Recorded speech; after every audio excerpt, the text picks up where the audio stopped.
这是一个揭示了茶叶和工业间谍行动是如何助推大英帝国对外扩张的真实故事。我们每天都在享用着可口的茶叶，那是罗伯特·福军当年冒着生命危险取得的成果。停下手头的活，想一想你所享用的，滚烫的茶饮吧，就是这样的。盗窃、抢夺、欺骗，无非是国际商业巨头间谍行动的主题而已。一个谦逊低调的苏格兰植物学家，变成了一个虚张声势的资本主义海盗。他的行为在不经意间改变了我们所有人的早餐内容。毫无疑问，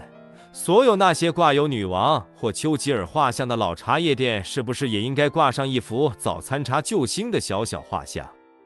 感谢上帝，多亏了这个顽强的苏格兰人罗伯特·福军。以上的这些都是对美国作家萨拉罗斯所写的《茶叶大盗：改变世界史的中国茶艺术》的评论。下面就让我们翻开这本书，走进一段尘封的历史。话说1845年秋天，中国福州闽江口海域，一艘帆船正被几艘海盗船追击，船员们慌作一团，胆大的拿出来压舱石准备开打，胆小的就让掉头往岸边的礁石缝里躲。说时迟，那时快，突然一个金发老外从船里跳出来，拿着手枪对着舵手，用半吊子中国话说：“你跑就打死你，全速前进。”因为他可知道自己落在海盗手里可比中国人惨多了，要赎金是轻的，可能要完钱还得撕票。这时候一艘海盗船已经靠近了，老外端起枪就打，枪法巨好，打死了一个，其他的躲起来不敢露头了。另几艘海盗船这时候也快靠近了，老外一看这不行啊，敌众我寡，眉头一皱，计上心来。他叫中国船员穿上他的衣服，拿起木棍假装瞄准，因为他知道来的不是加勒比海盗，船上没有望远镜这类玩意，稍远点就看不清。加上他的来福枪和左轮枪比海盗用的土炮、火绳枪火力好多了，有可能会让海盗认为这是一艘洋人的军火船而不敢靠近，豁出去了，赌一把。这时候海盗船用土炮开了一炮，洋装虽然穿在身，可不能护体啊！中国船员瞬间跑甲板底下去。老外趁着海盗装弹药的功夫，来福枪、左轮枪轮番开火，打伤一个，打死了海盗船的舵手。海盗船也被风吹歪了，海盗叫着风紧扯呼，调转船头跑了。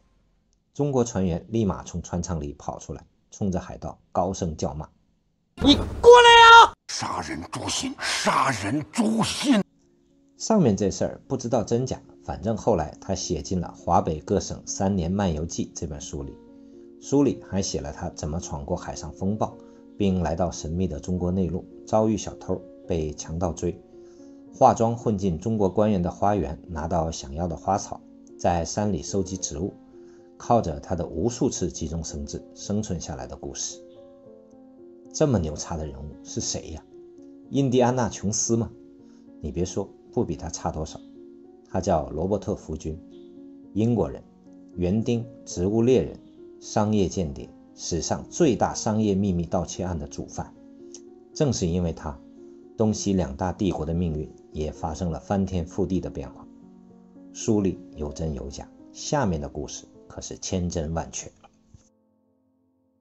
维多利亚时代的英国，随着工业化的发展，人们又开始怀念起了自然，喜欢用些花花草草装饰自己的花园和阳台。如果是国外没见过的，那更是抢手货。1856年，德文郡公爵就花了100个吉尼，约合今天的12000英镑，买下了一种菲律宾的蝴蝶兰，发现的人都赚翻了。这让更多的人进入收集珍稀植物的行列，这些人被称为植物猎人。罗伯特·福军，下面我们就叫他小福，出生在一个苏格兰普通人家，没上过什么学，掌握的知识都是社会大学教的。他有一张园艺学从业资格证和一张贸易学资格证。在那个时代，英国号称日不落，去国外是他这样的人提升自己阶层的唯一方法，机遇也随处可见。小福找到了一份在崔西克皇家园林协会的工作，还因为对东亚植物比较熟悉，在第一次鸦片战争后被协会派去中国进行考察。所谓考察，也就是弄些中国的新奇植物回来，由此正式成为植物猎人。那年小福33岁。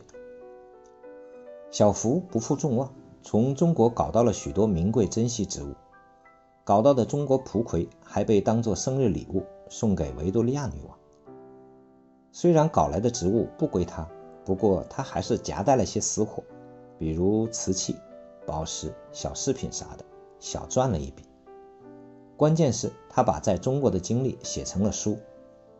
这本传奇游记让他在伦敦成了名人，俨然成了一个中国通。回来后，小福还当上了切尔西药用植物园的园长，工资虽然没涨，还是100镑一年，相当于现在的1万美元。但地位的提升和名气的增长，让小福感觉到自己的人生可能要开挂了。果然，运气来了，山都挡不住。1848年春天，小福正在园里视察自己带回来的成果。英国植物学界的大咖，时任东印度公司农业顾问的约翰·福布斯·罗伊尔博士来访。罗伊尔说出了一个提议：福军受雇于东印度公司，以一个茶叶猎人的身份重返中国，条件是工资涨5倍，费用全报销。公司只要小福搞来的制茶技术、优质茶树苗、制茶工人和工具，其他的都归小福。小福整理了一下脸上的表情肌，然后说要和老婆商量一下。东印度公司的全名是伦敦商人在东印度贸易公司，创建于1600年，是当时最大的跨国股份制公司。东印度公司在东亚最大的生意就是把印度产的鸦片卖给中国，赚的钱再买茶叶，而中国正相反。不过鸦片茶叶贸易对于英国来说可不仅仅是赚钱那么简单，它已经成为国民经济中不可取代的重要元素。自从17世纪60年代，葡萄牙布拉干扎王朝的凯瑟琳公主和英王查理2世结婚，茶叶作为嫁妆的一部分流入英国。作为外来的奢侈品，茶叶在英国成了上流社会气质品味的体现，并很快进入普通老百姓的日常生活。到了18世纪中期，英国人已经是无茶不欢，茶叶成了最受欢迎的饮品，销量甚至超过了啤酒。茶叶重量轻，易包装，利润高，适合海上运输，被东印度公司认为是完美商品。茶叶贸易额也达到了数十亿英镑，英国政府1/10的税收来自茶叶。同时，东印度公司在印度的统治也靠茶叶鸦片贸易赚的钱来维持。那么你好我好大家好，维持了快200年的贸易平衡，公司为啥想坏规矩，从中国获得茶树苗木呢？一是因为对中国的贸易，东印度公司失去了垄断权。当时公司虽然获得了女王给予的对东印度贸易的特许延长，但不包括茶叶和对中国的贸易。另外1839年由林则徐主持的禁烟对鸦片贸易造成了打击，虽然经过第一次鸦片战争的胜利能继续维持，但是一个说法让公司开始有些担心，那就是中国政府有意把鸦片合法化，想自己种植鸦片，那么公司就彻底失去了这个收入来源。对茶叶贸易的逆差是他们承受不了的。还有就是对印度的统治和西北边境发动的一系列扩张战争，把赚的钱迅速消耗完了，地主家也没有余粮了。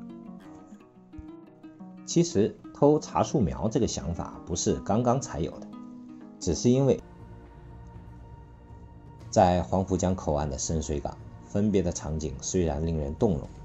但小福还是带着制茶工人、制茶设备，一批沃德香登上了皇后号军舰。小福感觉他可能再也不会回到这里了。事实上他后来又回了中国几次，一次同样是作为茶叶猎人，不过是为美国盗取茶树苗；还有一次是为东印度公司调查中国的鸦片种植情况。到他1880年去世时，他已经是个大富翁了，遗产达4万英镑，和现在约500万美元。印度的茶叶产业只用了短短1代人的时间，无论在茶叶质量，还是在产量，或是价位上，都超过了中国的茶叶产业。1866年时，英国只有 4% 的茶叶是来源于印度，可是到了1903年，有 59% 的茶叶是印度产的。中国茶叶出口占世界总比例降到了 10%。近年来，中国茶虽然产销量都超过了印度，但在国际上的存在感很低，因为农药残留问题受到欧美的进口限制，没有自己的知名品牌。全国6万多家茶企的产值没有立顿一家的高。